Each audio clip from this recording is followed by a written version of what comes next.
গত 15 বছরে আওয়ামী লীগ সরকারের আমলে বিদ্যুৎ খাতে দুর্নীতি নিয়ে বিএনপির এই সংবাদ সম্মেলন। আমরা যে বিষয়ে আপনাদের সঙ্গে কথা বলবো, সাবেক বিদ্যুৎ প্রতিমন্ত্রী ও বিএনপির স্থায়ী কমিটির সদস্য ইকবাল হাসান মাহমুদ টুকু জানান, লুটপাটের মাধ্যমে বিদ্যুৎ খাতে কোটি কোটি টাকার দুর্নীতি করেছে আওয়ামী লীগ সরকার। বিদ্যুৎ খাতটা তারা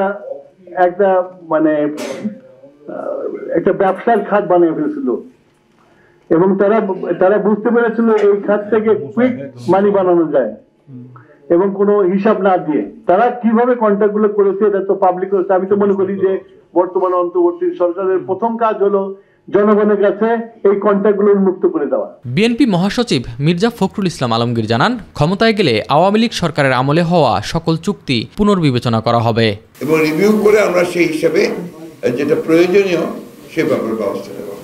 রাজনৈতিক তর্ক বিতর্কে আপনার এই আওয়ামী লীগের যে দুর্বৃত্তায়ন, তাদের যে চুরি, তাদের যে আপনার লুটপাট, এটা কিন্তু আপনার নিচে পড়ে যাচ্ছে। এরা এক ধরনের সুবিধা পেয়ে যাচ্ছে। এই কথাগুলো আমাদের বারবার বলা দরকার। এস এম আরিফ, মাই টিভি, ঢাকা।